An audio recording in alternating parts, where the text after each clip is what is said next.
not 3, not 5, 6 stocks I'm buying in June. In this video, we're going to go over the 6 stocks that I'm buying this month. We're going to go over the valuations according to my high five snapshot. We're going to look at some charts, and we're going to quickly give a brief overview of each of these 6 companies. Buckle up and let's get into it. First and foremost, it wouldn't be a video by RonnieV unless we were talking about OSCR, ticker symbol OSCR. This stock is one of the best risk to reward ratios in the entire market. They are priced as if everything is about to go completely wrong for the business and more.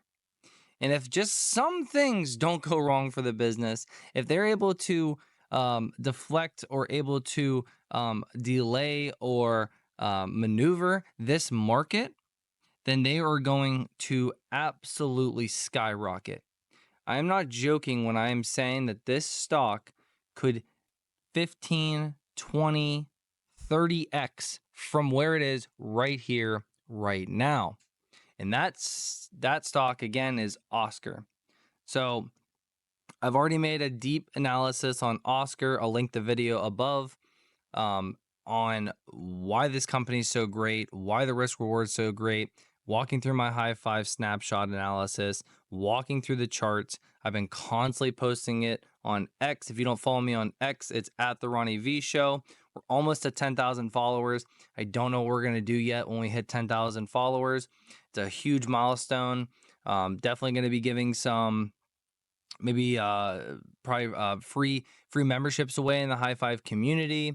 Give some free memberships away in that. I'm thinking about maybe a tattoo, a high five tattoo. There's so many different things we can do. Go ahead and drop a comment at what you think we should do when we hit 10,000 followers on X. We just actually hit 1,000 subscribers here on YouTube as well, which is a huge milestone and something that I did not think we'd be able to achieve so fast. So thank you first and foremost to everybody before we get in the rest of this video. Thank you. I really appreciate all the love and the support. You guys are amazing. You guys continue to drive me to do better, to put out more content, to really help you in achieving all your financial goals. So OSCR, I pretty much have already talked about this one very much in depth, but to give you a quick overlay of who they are and what they're doing. If you know about Hims, you know Hims is disrupting CVS, Walgreens. They're disrupting those sectors in the healthcare sector, in the pharmaceutical sector, right? So OSCR is doing the same thing, but they're doing it in the healthcare insurance sector. So healthcare insurance companies like UNH, they're dinosaurs.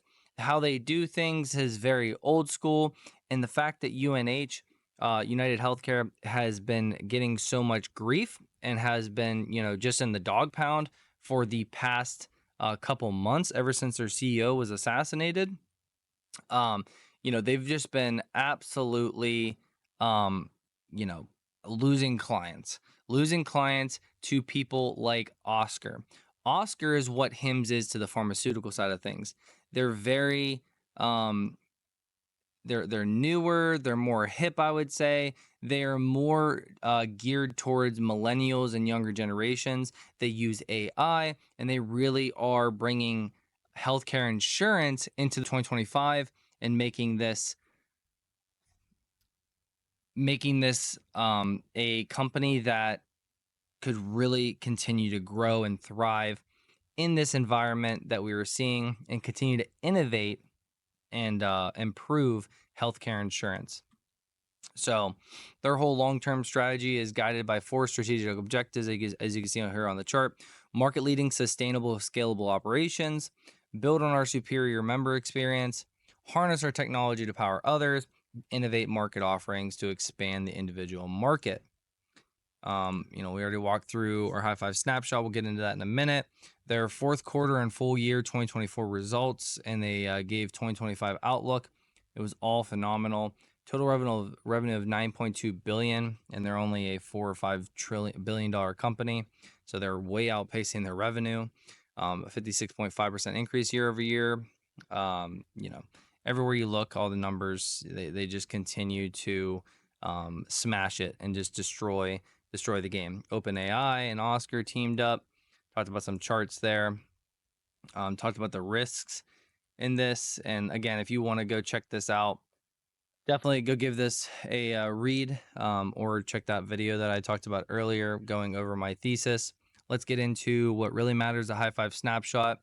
And I have an intrinsic value or fair value of $87 for Oscar Health, $15.42 as of right now. They did shoot up to over $17 after earnings.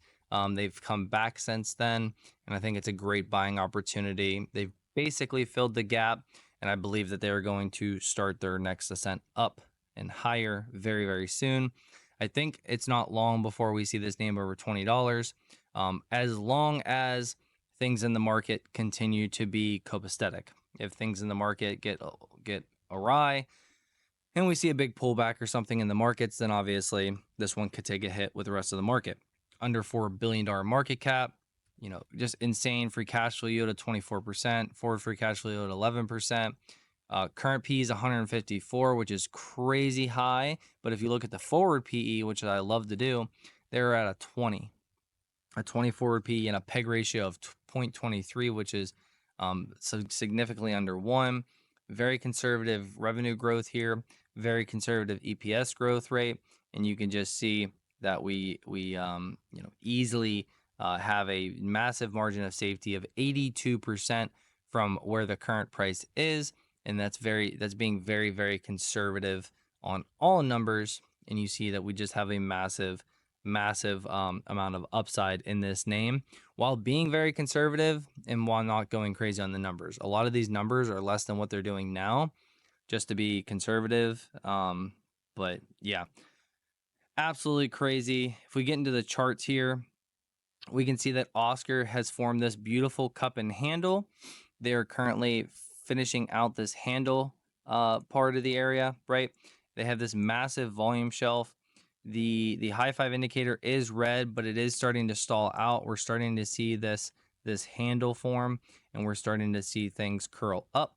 Not just that, but the last time we were at the green barrier on the Williams percentage range, as you see here, we did bounce and we are trekking upwards. And if we were able to pass over -50 on the monthly, then you better buckle up, because this thing is going to swing like a pendulum from green to red, red to green, and then now soon, if we pass -50, back from green to red. And a move of green to red is obviously can be a very massive move. Our measured move is up to $45. $45. Again, we're at only $15 and some change. So, and you can see a 374% move if we get up to $112, $86 ish. So 3 to 4x rising up to what I believe is fair value. So as you can see, things are all looking very, very good on the monthly chart. Things are really starting to line up. If we go down to the weekly chart, it's the same thing, guys. We have this beautiful falling wedge. We broke out, we retested, we're now bouncing, and this has a measured move of itself to $28. So short term, I see 23, couple months, I can see 28 again, as long as the markets stay good. And then on a monthly, longer term, by end of year, first half of next year, I could really see, us getting into the 20s, 30s, and then maybe even up to our $45 measured move. So that is Oscar. Looks phenomenal. Let's get into our second stock of today, and that is going to be a no-brainer, Google. Google right here, right now, is essentially at where it was it's at the same valuation as it was during COVID 5 years ago. Now, Google has had immense growth, immense business exploration with Waymo, and obviously Waymo is the #1 supplier of robotaxis right here, right now. No one likes to talk about it, but they are #1 in robotaxis, and they continue to expand. And yes, I understand. And yes, I used to be one of the people that said, oh my goodness, these Waymos, their LiDAR is so expensive. But then once I started to really run the numbers and understand it's about taking over the market and getting as much market share as possible, and understanding that, yes, the technology is expensive, but that car will last a very long time. And so once you run the numbers and understand, okay, if this cost $100,000 for the car and all the LiDAR equipment, if it does X amount of rides per day, per week, per month, per year, it really does not take a lot of time for that robotaxi, that Waymo, to really fully pay back what they paid out of pocket. And once they reach that $100,000, then obviously, yes, there's little maintenance stuff here and there. But once they reach that, then there are strictly cash flow machines on each of those robo taxis, each of those Waymos. So I really believe that this is a massive opportunity for Google in the long term and in the short term, because they already have these out on the roads. They are already having some issues, but they're getting those worked out, and they're already consistently having lots and lots of rides every single day, taking real people with these robo taxis around different cities. So it's just one of those things that if you're going to say give this valuation to Tesla, you have to also give X valuation to Google for this opportunity. And I think with all of the AI and ChatGPT and XAI and Copilot, all the fears around Google losing its big search business, I think this actually levels the playing field to where you can see Google being undervalued here. And even if they do lose some of that search dominance, the Waymos will counteract that and counter that into being not as big of a hit, or not a hit at all, with the amount of revenue that they can get from the Waymos. So I am very, very bullish on Google. I think it is so overdone. I think they just had a bad news storm, and I think it's very overdone. I think it's one of those names that, in a couple years, you could definitely see it at $3 or $4 or $5 trillion market cap. And you'll be sitting there saying, wow, I can't believe I wasn't buying Google at a $2 trillion market cap, at a 19 PE and a 17 forward PE. You can see on the chart a 3.43 free cash flow yield, a forward free cash flow yield of 3.73%. And obviously, with conservative numbers in here, we get to a massive fair value for Google of $264 per share, which is a 34% margin of safety, which is just massive. And what I'm about to show you on the charts, I'll show you that there's actually some room for Google to fall a little bit more based on the monthly chart and the overall downtrend that is Google and what they're in right now. And based on also EPS conservative numbers here on the growth rate, we're sitting at a beautiful around a 14% annual CAGR over the next 10 years for Google, which absolutely crushes the 8 to 10% that you would get in the S&P 500. So Google could be a portfolio cement piece, a piece that you build a portfolio around that would do very, very well.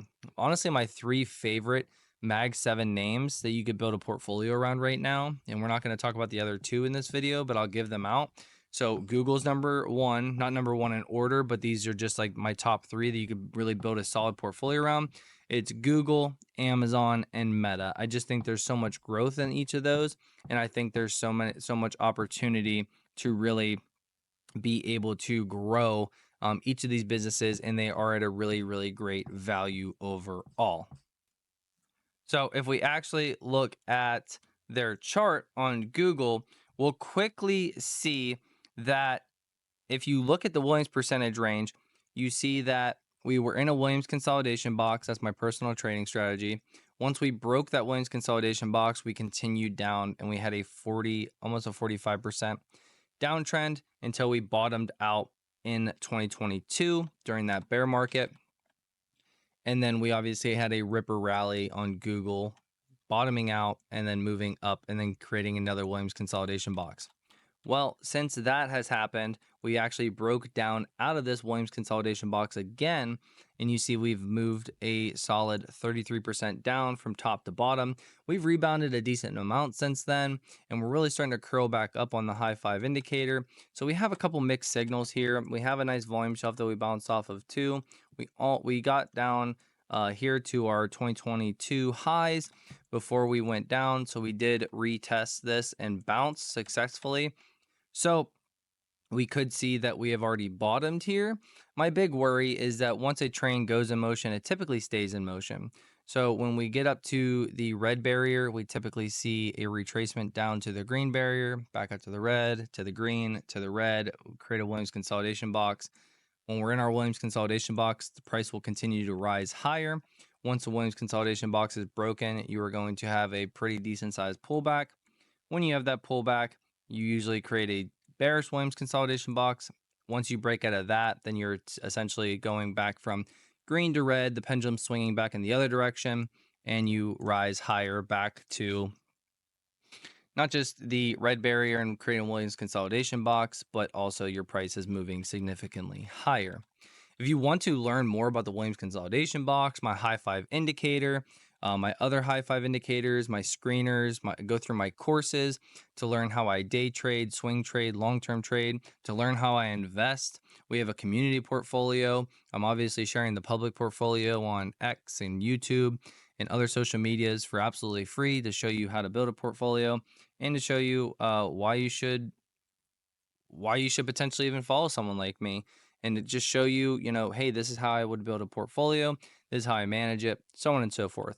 If you're looking to take your investing game or your trading game, or you're looking for a like-minded community where trading and investing meet with a high five community, I really think is for you. And, if you'd like to give it a try, definitely just check the link in the bio and come on over and give us a shot. Lots of amazing people in the community. I actually got the chance to meet one of my one of the people in my community and someone that's been following me on X for a while now, Sean. It was super awesome. We met in San Diego, and it was a great time getting to talk to somebody that's been following me for a little while, and somebody that just took the lead to join the community. So if you'd like to join us, if not, cool. Keep following me here. Keep keep chit chatting here, and yeah, look forward to continue to help you in your financial journey, whether it's here or in the community. So, getting back to this, Google chart, we came down, we crossed -50. We're bouncing back a little bit, but typically your train in motion stays in motion. So I could see us coming down to the green barrier. The mixed signal here is that we are kind of bottoming out and curling back up, and we bounce right here, turning this previous resistance into support now. Previous resistance, once we broke support. So it'd take a lot to break this 150 area. But if we did pull back, we could get down here on the monthly, even if we just came back for one more retest down here to 145 to 150 area. So keep your eyes peeled. I would continue to DCA or use your strategy that you use to be buying into Google. But I think it's a buy right now. Like I said, I think the fair value is all the way up to about 260 some. So I think it's a continuous buy as we go higher and higher. Next up, we are going to be talking about Snowflake. Snowflake, I did a thread on this one on my X account as well. And I just believe, as I said here, the AI data king that could 10x your portfolio. This could be the next $1 trillion market cap company. I mean, they just have so much opportunity in the data field. They really are a leader in this space, and they really are carving out a big fat moat and in this data space, and it's something that is going to continuously be needed more and more as things grow. If you have an iPhone or you have any Apple product or computer or whatever, you understand that it always seems like, oh man, I gotta pay this extra money so I get this extra storage, blah blah blah. And that is where we're going over time in life. The more that technology advances, the more data that's going to be needed, and the more data that's going to be needed, the more companies are going to need to lean on Snowflake. and really have somebody to process and hold that data and give them the best usage out of that data. Data is king, and data is going to only grow long term. There's no AI strategy without a data strategy. 1000%. We can see the unified data all architectures. We have the data warehouse, the data lake house, kind of like their little wheelhouse here. Semi-structured, structured, cloud on-prem, open formats, and unstructured data lake and data mesh fabrics. These are all the partner ecosystem that they're dealing with: AWS, Cognizant, Twilio. Just picking out names that I really know. Let's see, Merkle, Wiz. Wiz was just acquired by Google, actually. Salesforce, Microsoft, NVIDIA, the Trade Desk. I mean, you have so many large companies using the products that that Snowflake has. Their recent earnings, I mean, they absolutely crushed their recent earnings, which is why you had such an outsized move after their earnings. A 26% year-over-year revenue growth to almost $1 billion. Net revenue retention rate of 124%. 11,578 customers. Just continue to grow that, almost 20% growth year-over-year. $1 million plus in customers. Forbes Global 2,000 customers. Snowflake Marketplace listings. AI ML adoption 5,200 plus. Just a little sneak peek of AI data cloud, data engineering, analytics, AI, and application and collaboration. Fully managed cross cloud, interoperable and secure and governed. AI data. This is a crazy graphic, guys. So April 2020, the AI data cloud growth. This was all their growth, as you can see there, and it's just exploded. It's just exploded 5 years later, and you could just see how much, it's like you had this little sliver right here, and now it's just completely filling up in the AI data cloud. And you can kind of see some more infographics here. Again, if you want to read this whole thread and go through it all, you can go visit me on my X at the RonnieV show. Moving on back to our high five snapshot, we have a massive 34% margin of safety. Currently, we're $210.84, and people are sitting there like, oh my gosh, we've already ran so much. I wish I could have bought in at 130, 140 when the stock was down there. Blah, blah, blah. When you are an investor, you need to think about the long term. I understand nobody wants to buy the top. I understand that you don't want to buy and then it goes 20, 30% against you. But when you really think about it and you understand that you don't just go all in a stock as soon as you buy it, you either dollar cost average or you use something like a strategy like mine, which I buy based on margin of safety. I buy my first 10% or I buy my first 20%. 10% at 20% margin of safety, and then I gradually increase until I get to 100% portfolio allocation at 50% margin of safety, because typically you're not going to get more than 50% margin of safety.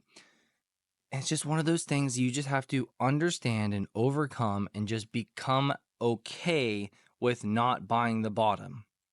I bought Meta and I made 300 or 400% gains on Meta, or more than that, buying them, in the hundreds and even sub 100. I didn't buy them exactly at $86 or whatever in 2022, 2023 when they bottomed out.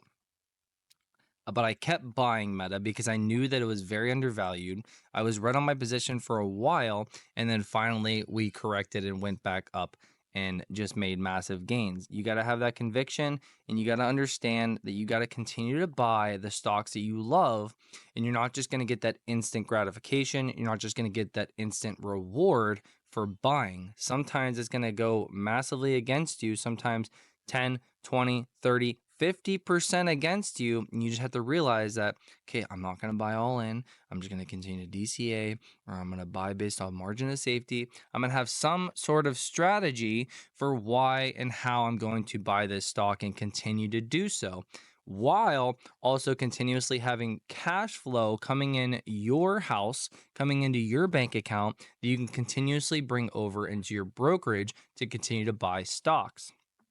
This is the flywheel effect that if you continue to do this flywheel, you will achieve your financial goals consistently in a good time bound in a good time frame, okay? So it's just a flywheel effect. You analyze businesses and you understand that cash flow is king and cash flow is the lifeblood of a company, but then you won't do it for yourself. You won't manage your own budget. You won't make sure that you're cutting back on unnecessary costs. You won't make sure that you have free cash flow coming in and consistently going into your brokerage's account so you have money to spend. Why are you willing to, and I'm sorry I'm going on a rant here, but why are you willing to look into a company and analyze a company, but you're not willing to analyze your own company? You're not willing to analyze you and your family and your own income and your own expenses. You first need to analyze yourself and your expenses and your money before you could ever analyze another company's money, cash flow, whatever. And especially if you're going to criticize them, you need to have your own house in order before you're able to criticize another house, right? Sorry about the little rant there, but I thought that was really, really important to say that because it's something I see time and time again, right? And it's something that if you want to achieve your financial goals, it's definitely something that you need to continuously do. Now, so with Snowflake, yeah, the free cash flow is the best. Free cash flow and EPS is the best way to really realize the undervaluation with this company because you are getting 20% growth for as far as the eye can see. I already told you that data is king. Data is data, and it's going to continue to grow in the future. The TAM is absolutely enormous, and that means you're going to have 20% growth for into the considerable future, right? And as such means you're going to have to pay more for this company. Okay? Look at Palantir. You have to pay out the butt for Palantir because they have such massive growth. They have 30% growth, okay? So yes, the PE does not look that great. Sorry, the PE doesn't look great at all. The free cash flow yield, it's okay. It's not below 1, but it's still below 2. So I'll give it a meh score.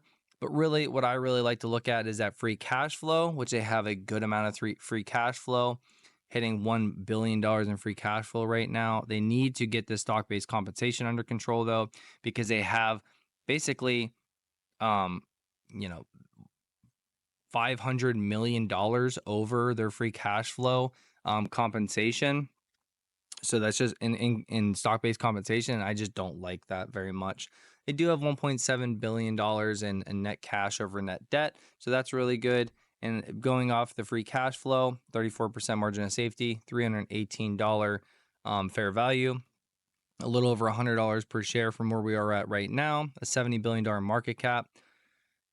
Again, a $70 billion market cap. I do believe that this could grow into a $500 billion to $1 trillion market cap. So you're clearly, obviously looking at a 5 to 10x if they were able to do those two things. And on the EPS side of things, they were going to become more profitable as they continue to grow and kind of get those finances in order. And like I said, just a massive growth opportunity, growing to between $520 and $823 per share, either based off DCF model or the EPS model. So getting around a 10 to 15% annual CAGR is really good. It's definitely could be better, but it's definitely a spot that I don't mind paying for this company, paying a little bit more just because of the amount of growth rate that they are going to continuously have. That was number 3. Going to their chart real quick, Snowflake, we can see that, the monthly chart is absolutely lining up, guys. Since inception, they've built, this massive inverse head and shoulders. They've broken out of this. I have leaps on this name due to this very reason. We've swung, just like we always do the pendulum with the wins percentage range, we swung down to the green barrier, and now we are swinging and we are at the red barrier. Now what we need to do to get this move to continuously go up, well, you already have a lot of probabilities on your side. Massive volume shelf, you're launching off that. Massive inverse head and shoulders, you broke out of that. You could come back and get a retest, but you're already breaking out of that. So you either retest then go, or you just continue to go and you don't retest. And third, we have the pendulum that swung from green to red. We're in bullish territory. Now what we need to see is a Williams consolidation box form. Stay within this like we saw in the other charts. And as long as we do that, this name will climb over the next few years and we will all make a lot of money, at least a double up into 400 plus from where we are right now at $210.84, which is massive gains and a massive opportunity for this name. And this measured move, obviously, yes, is $495, $96 per share. So yeah, I wanted to share the chart on that as well. So number 4 of 6 is going to be OPFI, ticker symbol OPFI. I called this name out a couple months ago, and honestly, we had a massive move down after I called it out, to April lows. But since then, if you would have bought during April lows at like $7 or $8, you would have made a massive double up already. So OPFI, they're a smaller company, smaller cap company, and what they do is essentially they're a bank. They give out loans, but they give out loans to people who typically can't get them. They're going to give out the loans to the people with a sub 500, sub 600 credit score that, they're not going to give out hundreds of thousands of dollars. Their typical average loan is around $2,000. So it's nothing crazy. They're giving out these smaller loans. Yes, they're charging higher percentage rates, but they're charging higher percentage rates because the risk is higher. And I understand that people think this is unethical and all this different stuff. And I'm not here to question those people. I'm not here to get into a battle about this company and the ethical way they do things with handing out loans. I'm strictly here to tell you that this company and their cash flow, their revenue, their EPS, what they're doing, and if they were to continue on this trend, even if they came down a little bit on revenue growth and stuff, I'm here to tell you that the risk to reward on this investment, you're not running this business. Yes, you are becoming a shareholder of this business, but you are simply investing in this company. And you can choose to invest in however you want and whatever company you want.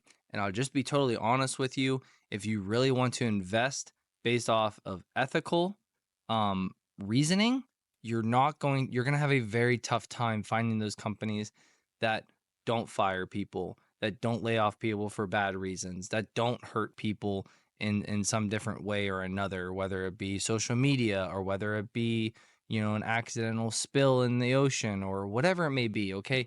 I'm not trying to get into all this, but you just got to realize, guys, investing is investing. And if you choose to go down this route, you don't have to turn a blind eye to this stuff, but you just got to realize that 99% of these companies are not going to be squeaky clean. And if that's not okay with you, then I would just throw your money in the SP 500, which you're investing in these companies anyways. If you have a 401k, you're investing in these companies anyways.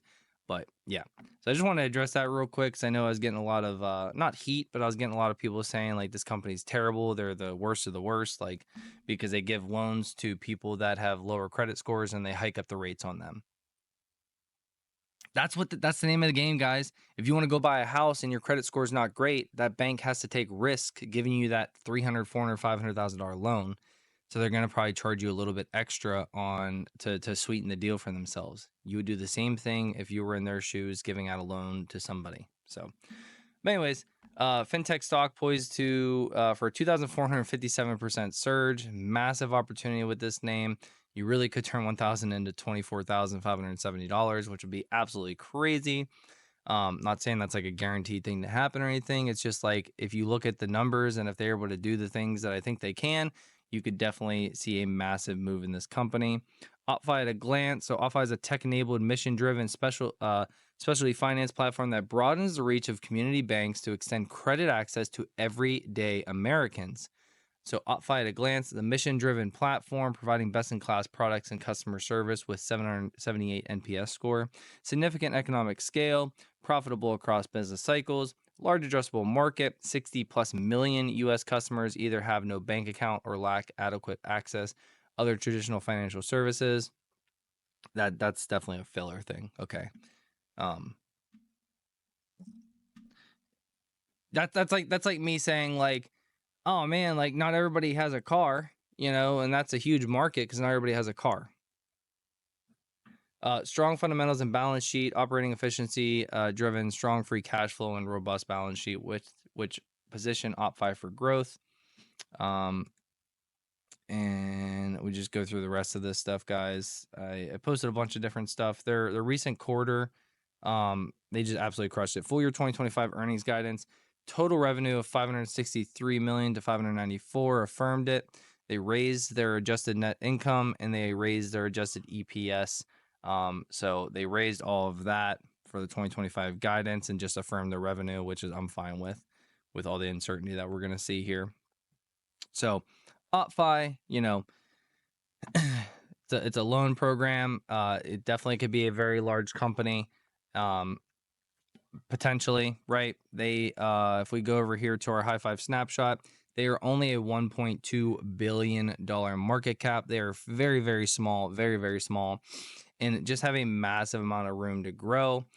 Their free cash flow margins 56% and 63% as of right now, giving them a terminal value of 15. They currently have 311 essentially, if you round up, $311 million in free cash flow. They're only diluting by about 5 million of that 311 million. They have positive net cash flow of over debt of 22 billion, not cash flow, but the net cash to net debt ratio. Small amount of shares, and yeah, they're $14.18 right now. And I mean, you see these numbers, they're not crazy growth numbers, they're not crazy EPS growth numbers, and I just throw these numbers in here, guys, and it's absolutely sickening what you can see. The risk reward on this company, get ethical, don't get ethical, the risk reward on this company is just so silly. I'm not going $100,000 in this company, but I am buying a decent amount of this company, you know, in a range of 1 to 5% of my portfolios. You know, could it not work out? Of course it could not work out. But if I'm just looking at this, you know, I'm willing to risk 1 to 5% on my portfolio because it's just a massive upside. 95% margin of safety, $286 fair value, and it's at $14 right now. And that's what me just beating it up. Like just beating it up. I could put a 5p, I could put a 1p or forward free cash flow. It's just crazy. Like it's just wild. It's wild. Yeah, 15 current PE, 11 forward PE, 0.22 peg ratio. Do I think that OPFI is going to go and be a $286 market or price one day? I mean, they're going to have to do a lot right. But do I need them to be $286 per share? No, they're at $14.18. If they got to $28, that's a double up. And I'd be cool with that, with the amount of money I'll put in. Like, it's just crazy. Like, these numbers, like, don't even make sense sometimes. Like, with this company and with OPFI and Oscar, these numbers just don't even make sense. With every other company, though, the numbers make so much sense. But with these two companies, they don't make sense at all. And when I say they don't make sense, it's just like I'm punching in like the worst case scenario and it's still spitting back out like this is crazy undervalued.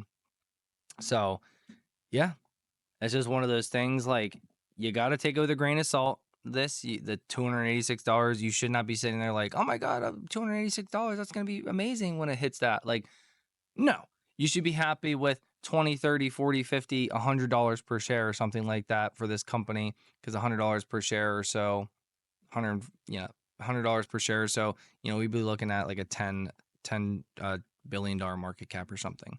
So, you know, almost a 10x. So just crazy amounts of growth with this company, and it really could, you know, make a small position into a very, very large position, if they deliver. So OPFI, just looking at the chart here too, guys, the chart just looks amazing. We bottomed out here when we first started, had this rounded bottom.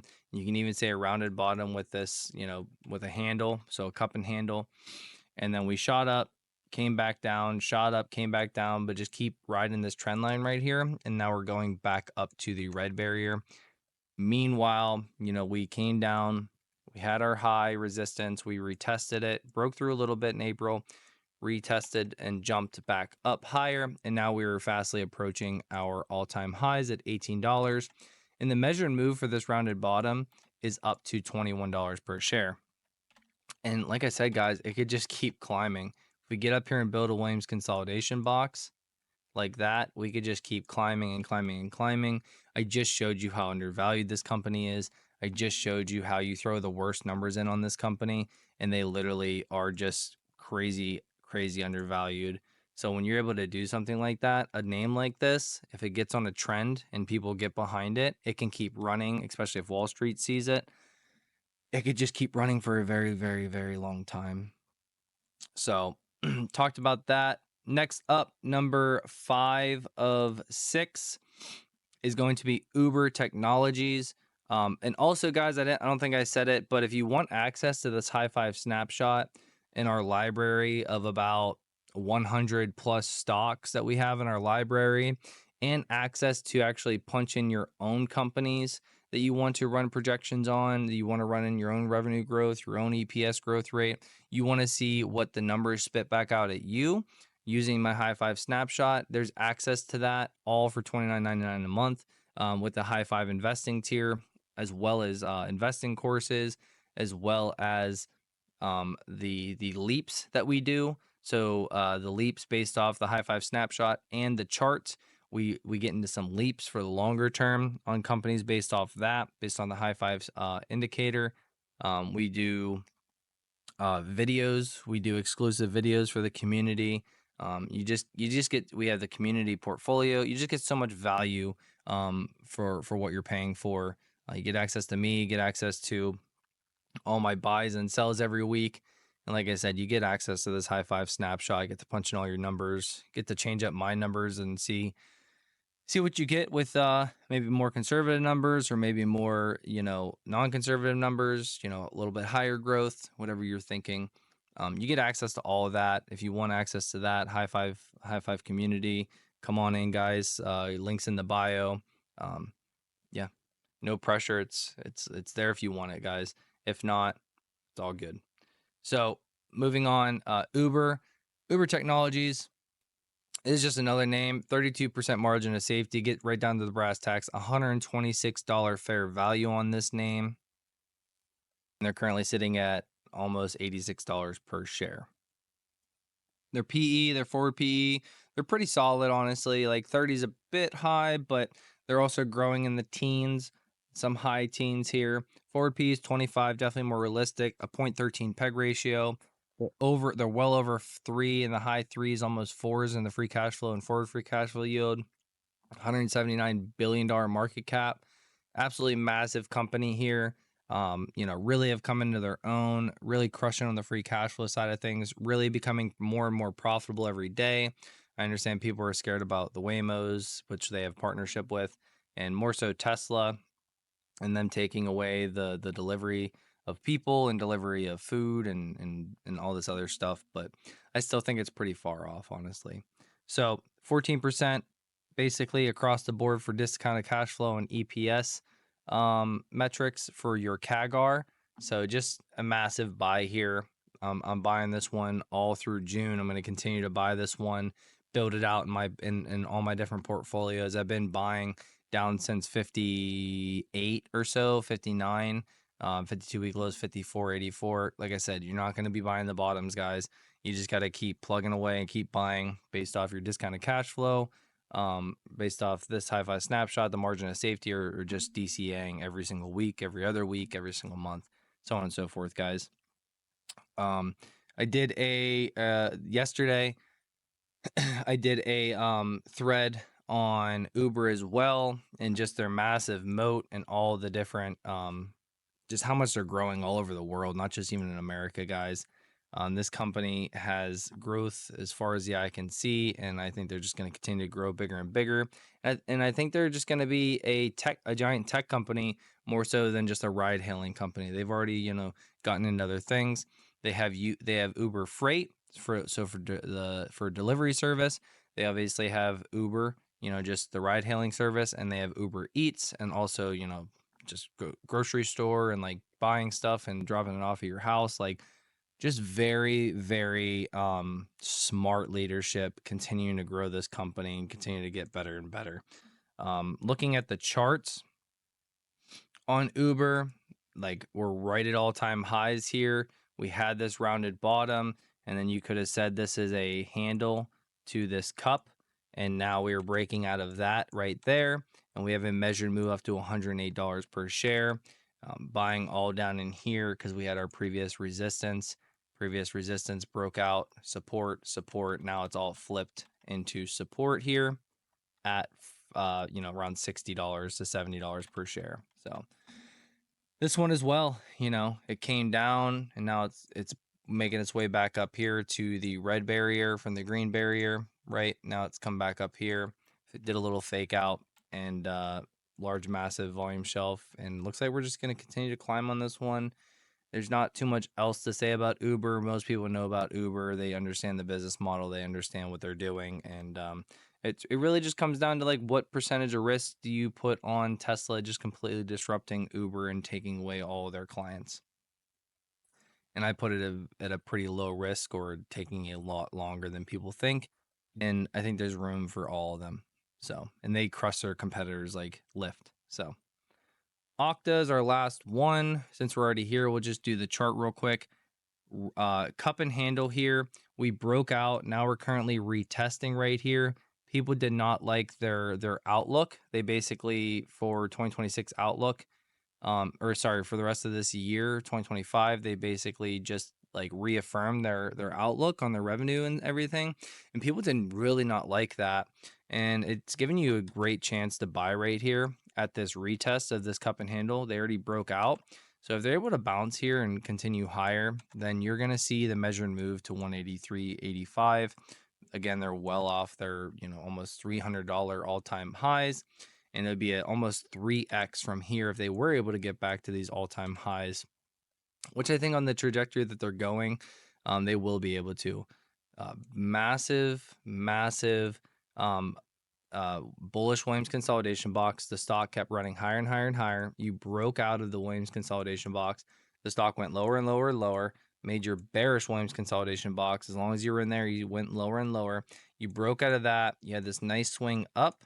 Then you broke down out of that. You never formed a box. You had to swing down, and now we swung back from green to red like the pendulum does. And now we're looking to create another Williams consolidation box for another massive run that I think this is the time that they were about to have this massive run, guys. I think they were about to form this big, long Williams consolidation box like we had back here and make this absolutely massive run back to all-time highs. I really like where this business and company is going. On a valuation standpoint, OCTA, 32% margin of safety, a fair value of $155, currently at $105.08, so $50 higher from here. A $18 billion market cap, 27% and 32% forward free cash flow margin rates, really, really good for their business. Stock-based compensations, not too crazy. They do need to control it a little bit because they're only like 200 million off from what they're making in their free cash flow. So I'd like to see that reined in a little bit. Their net cash, the net debt, they have $1 billion over net debt, and outstanding shares only 171 million. And then you have your just great free cash flow yields of like almost 4% for forward and current, and then pretty reasonable PEs of 37 and 33. Reasonable, but also at the same time, the growth is, low teens and getting down to 9%, so high single digits. 37 and 32 is a little expensive for that type of growth, but these are analyst growth rates right here, and being very conservative in my opinion, because I actually believe that they can grow a lot faster in the realm that they're in, and we could see their revenue, continue to spin up to mid to high teens, and that would obviously well more justify the PE ratio. But besides the PE, I would really say All other indicators really point to this being a buy right here, right now, and to continue to buy it through June and for the rest of the year, as long as you stay, 20% margin of safety or higher. You have a 10 to 20% CAGR based on discounted cash flow and EPS here. Obviously, they're still early days in their business, so their EPS isn't going to grow as fast as, a company that's more established.